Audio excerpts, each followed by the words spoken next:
Hi. ಇವತ್ತು ಇನ್ನೊಂದು special ಹಣ್ಣನ್ನು ತೋರಿಸ್ತೀನಿ ನಾನು. ಇದನ್ನು ಒಂದೊಂದು ಕಡೆಗೆ ಒಂದೊಂದು ಹೆಸರನ್ನು ಕರೀತಾರೆ. ಸೊ ನಮ್ಮೂರಲ್ಲೆಲ್ಲ ಇದನ್ನು ಚಿಬೋಡ್ ಅಂತ ಕರೀತಾರೆ. ಕೆಲವೊಂದು ಕಡೆ ಐ ಥಿಂಕ್ ಮಂಗಳೂರು ಕಡೆಗೆಲ್ಲ ಇಬ್ಬೂಡ್ಲ ಅಂತ ಏನೋ ಕರೀತಾರೆ. ಕೆಲವೊಂದು ಕಡೆಗೆಲ್ಲ ಮೆಕ್ಕೆ ಹಣ್ಣು ಅಂತಲೂ ಕರೀತಾರೆ. ಸೊ ಇದು ಬಂದುಬಿಟ್ಟು ಸುಮಾರು ಜನವರಿ ಫೆಬ್ರವರಿಯಲ್ಲೂ ಪ್ಲಾಂಟಿಂಗ್ ಮಾಡಿರ್ತಾರೆ.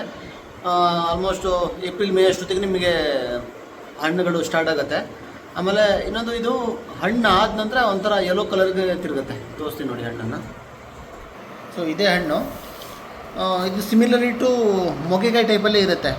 ಬಟ್ ಇದು ಹಣ್ಣಾದ ನಂತರ ಒಡೆಯುತ್ತೆ, ಇಲ್ಲೆಲ್ಲ ಒಡೆಯುತ್ತೆ. ಈ ಕಲರ್ ಬಂದಮೇಲೆ ಇದನ್ನು ತಿನ್ಬೋದು ಕಟ್ ಮಾಡಿಬಿಟ್ಟು.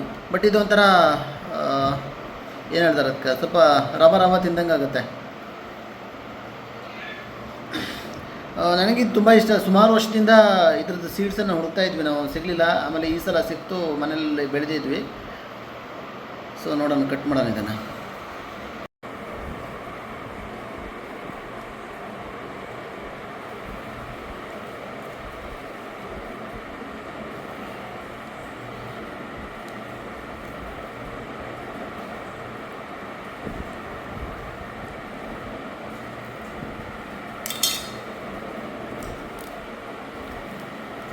ಈ ಥರ ಇರುತ್ತೆ ಇದು.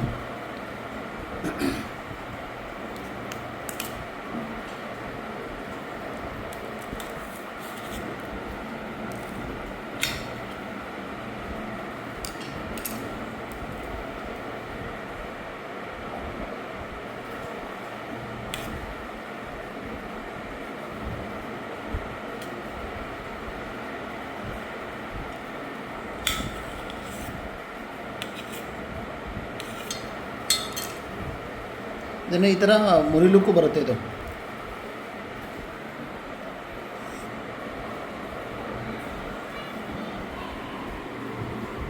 ಈಗ ಸೀಡ್ಸ್ಗಳು ಕೂಡ ತುಂಬ ಇರುತ್ತೆ ಇದಕ್ಕೆ. ತಿನ್ನೋಕ್ಕೂ ಕೂಡ ತುಂಬ ಸಾಫ್ಟಾಗಿರುತ್ತೆ ಇದು. ಐ ಥಿಂಕ್ ಅಷ್ಟೇ ಅನಿಸುತ್ತೆ ಇವತ್ತಿನ ವಿಡಿಯೋದಲ್ಲಿ. ಸಿಗೋಣ ನಾಳೆ. ಬಾಯ್ ಬಾಯ್.